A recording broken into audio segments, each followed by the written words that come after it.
Hello students, how are you. आज की class में मैथ्स का क्लास है 3.1, क्लास 10 मैथ्स एक्सरसाइज 3.1।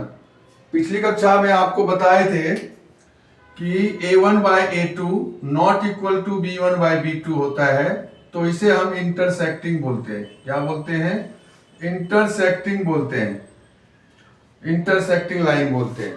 ठीक है, अगर a1 बाय a2 बराबर है b1 बाय b2 और बराबर है c1 बाय c2, तो इस कंडीशन में क्या हो जाता है?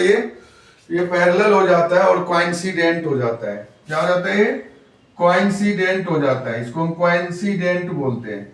ये सब पिछली कक्षा में मैंने करा दिया हूं। और a1 by a2 equal to b1 by b2 और not equal to c1 bye c2, तो आप इस कंडीशन में नो सॉल्यूशन बोलते हैं। ठीक है, यानी पैरेलल लाइन बोलते हैं। क्या बोलते हैं इस कंडीशन में? पैरेलल लाइन बोलते हैं। तो यही चीज इसमें चेक करना है। आप यहां देख रहे हैं ये जो फॉर्म है, किस फॉर्म में लिखा हुआ है? ये फॉर्म है a1x minus b1y plus c1 equal to 0 के फॉर्म में है।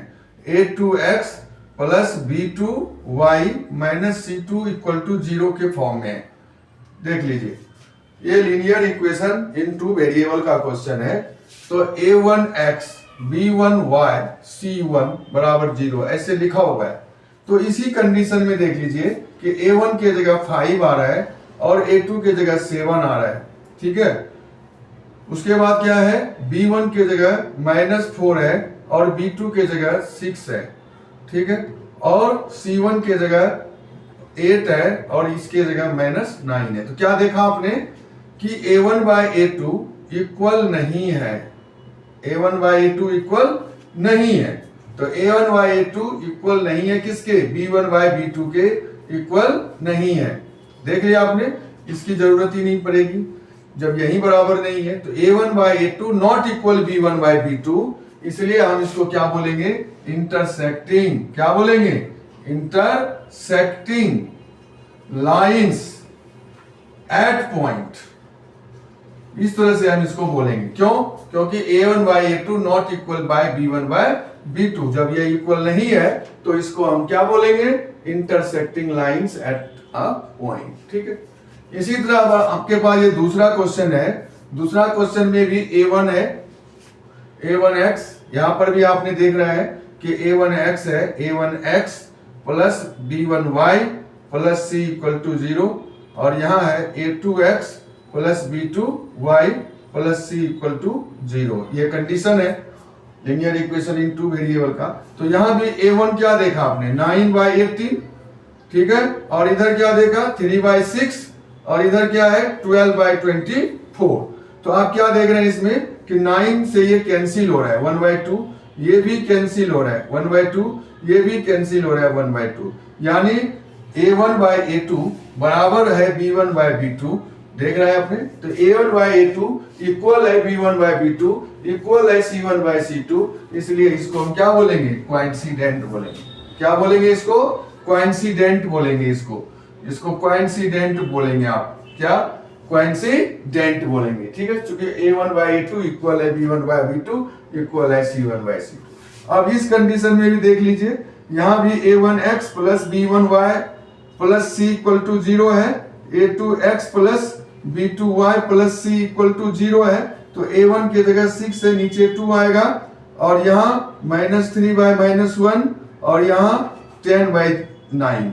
ठीक है, तो यहां पर क्या देखा हमने कि इसको कैंसिल कर दिए, तो 3 आ गया, यानी 3 बराबर नहीं है -3 के। नहीं, माइनस माइनस कैंसिल बराबर है, यानी इक्वल है। 3 इक्वल 3 के, but not equal c1 bye c2 के, यानी इसके इक्वल नहीं है, 10/9 के इक्वल नहीं है। यानी क्या हुआ कि since a1 by a2 equal है b1 बाय b2 के, बट नॉट इक्वल है c1 बाय c2 के, इसलिए ये क्या हो जाएगा? पैरेलल लाइन हो जाएगा। क्या हो जाएगा? ये पैरेलल लाइन हो जाएगा। पैरेलल लाइंस हो जाएंगे। It is parallel lines. समझ गए होंगे आप। इसके बाद नेक्स्ट क्वेश्चन, क्वेश्चन थ्री आपके सामने क्वेश्चन 3 है। On comparing the ratio A1/A2, B1/B2 and C1/C2, तीनों में कंपेयर करना है आपको। मैंने पहले ही बताया कि ये जो फॉर्म लिखा हुआ है ये फॉर्म है A1x प्लस B1y, और ये इधर आ जाएगा, ठीक है, plus C equal to 0, A2x plus B2y और प्लस C इक्वल टू 0। तो ये जो कंडीशन है ये सबके लिए है, आप देख ही लिए होंगे। और ये जो कंडीशन बन रहा है आपका 3x प्लस 2y माइनस 5 हो जाएगा, ये 5 इधर ले आइए, और यहाँ भी 2x प्लस 3y माइनस 7 कर दीजिए, ठीक है, तो लिखने में सही रहेगा। तो आउट विद C1/C2 यानी A1/A2, B1/B2, C1/C2 में कंपेयर जब करेंगे, और उसके हिसाब से आपको बताना है कि कंसिस्टेंट होगा या इनकंसिस्टेंट होगा। दो कंडीशन है। तो मैं आपको बता दूं कि A1/A2 अगर बराबर नहीं है B1/B2 के, ठीक है, तो ये क्या हो जाएगा, कंसिस्टेंट हो जाएगा। क्या हो जाएगा, इसको हम कंसिस्टेंट बोलेंगे क्योंकि ये यूनिक सॉल्यूशन है, it has one solution, consistent हो जाएगा। और दूसरा कंडीशन क्या है कि जब A1/A2 बराबर है B1/B2 और बराबर है C1/C2, तो इन्फिनिट मैनी सॉल्यूशन होगा इसका, इन्फिनिट मेनी सॉल्यूशन होगा इसका।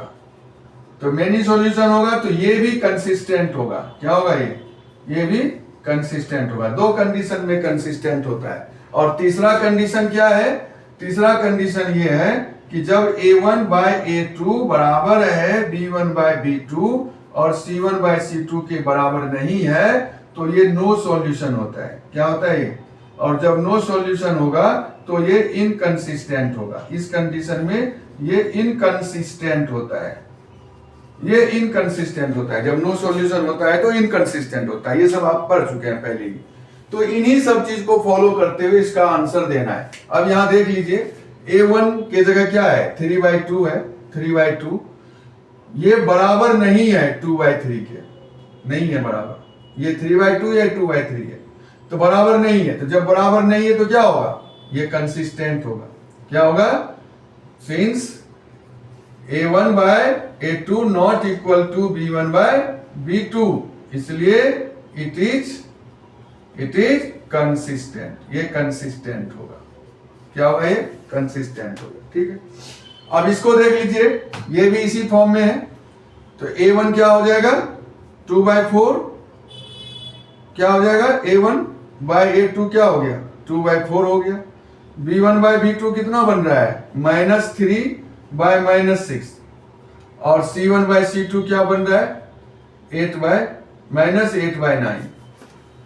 ये 8 इधर आ जाएगा, ये 8 इधर आ जाएगा तो माइनस का हो जाएगा, ये 9 इधर आ जाएगा तो ये भी माइनस का हो जाएगा। तो आपने इसको कैंसिल किया, यानी 1/2 बना, इसको भी कैंसिल किया, 1/2 हुआ, लेकिन C1/C2 के बराबर नहीं है। तो लिखेंगे क्या, सिंस A1/A2 बराबर है B1/B2 के और ये बराबर नहीं है। तो जब ये बराबर नहीं है, यानी A1/A2 इक्वल B1/B2 और नॉट इक्वल C1/C2, जब ये नॉट इक्वल होता है तो यह इनकंसिस्टेंट होता है। क्या होता है, ये इनकंसिस्टेंट होता है, क्योंकि इसका सॉल्यूशन नहीं है, इसका सॉल्यूशन नहीं है, नो सॉल्यूशन। तो ये इनकंसिस्टेंट हो जाएगा। अब तीसरे कंडीशन में यहां पर है, इसको भी देख लेते हैं। A1 कितना है, A1 3/2 है और A2 कितना है, 9 है। तो A1/A2 कितना बन गया आपका, 3/2 डिवाइड, ये डिवाइड में, ठीक है। तो ये जब डिवाइड कर देंगे आप 3/2 को 9 से डिवाइड कर देंगे तो कितना बन जाएगा, 9/1, ठीक है। तो 3/2 डिवाइड है ये, इसको डिवाइड कर देंगे किससे, 9 से, तो क्या हो जाएगा ये, यानी 9/1 है, तो ये हो जाएगा 1/9। कैंसिल हो जाएगा, यानी 1/6 के आसपास बनेगा। तो इसको 1/6 लिख लेते हैं। उसी तरह यहां पर देख लीजिए b1 है बराबर कितना है 5/3y, और b2 कितना है आपका 3 है, यानी b2 कितना है -10 है, -10। तो इसको जब हम डिवाइड करेंगे 5/3 डिवाइड -10/1, और इसको जब हम मल्टीप्लाई करेंगे तो -10 नीचे आएगा, तो ये भी 1/6 माइनस का बन गया। ये किस चीज का आ गया, माइनस का आ गया। तो आपने क्या देखा, a1/a2 not equal to b1/b2। क्या देखा आपने कि a1/a2 not equal to b1/b2। इसको मिटा रहा हूं मैं, इसको मैं मिटा देता हूं, इसको मिटा देता हूं।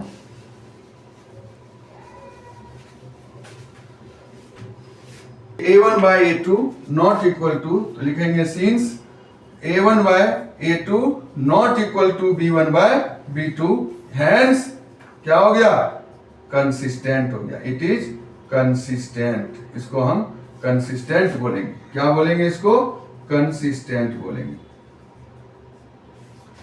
चूंकि a1/a2 इक्वल नहीं है b1/b2 के, इसलिए हम इसको क्या बोलेंगे, कंसिस्टेंट। अब यहां तक आपने देख लिया है, ये 4 क्वेश्चन है आपके पास और 5 क्वेश्चन है, ये 2 क्वेश्चन है, ठीक है। तो मैं 4 भी बना ही देता हूं, इसको मैं मिटा रहा हूं।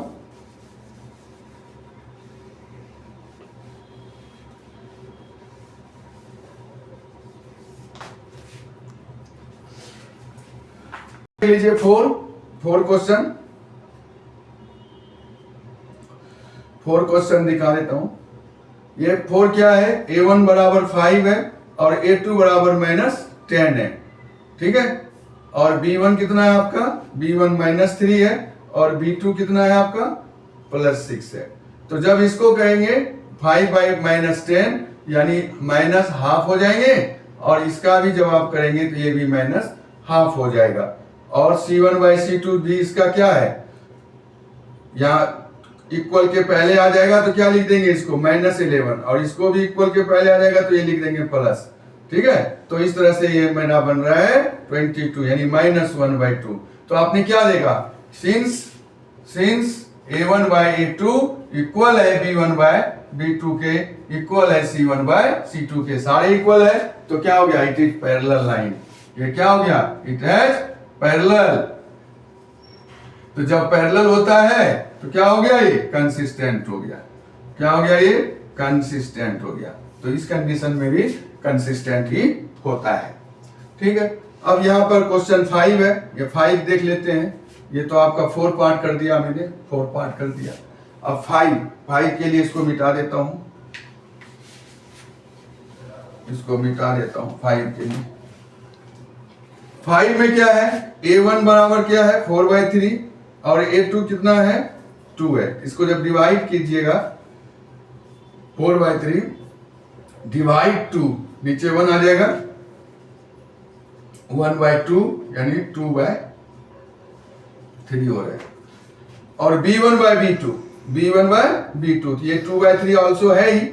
और c1/c2, इसमें c1 c2 कैसे होगा, ये इधर आ जाएंगे तो माइनस हो जाएगा, ये 0 हो जाएंगे, और ये भी माइनस होकर के यहाँ 0 हो जाएंगे, यानी c1/c2 कितना आ गया आपका, c1/c2 -8/-12, ये कैंसिल हो रहा है, तो ये भी 2/3 बन रहा है। तो लिखेंगे since a1/a2 equal to b1/b2 equal to c1/c2, सारे इक्वल है तो ये भी पैरेलल बनेगा, तो क्या हो जाएगा, इट इज कंसिस्टेंट। ये भी कंसिस्टेंट है। इस तरह से आप अच्छे तरह से समझ गए होंगे कंसिस्टेंट और इनकंसिस्टेंट क्या है। अगर इसमें कोई डाउट है तो कमेंट बॉक्स में लिख के जरूर भेजिएगा, शेयर कर दीजिएगा।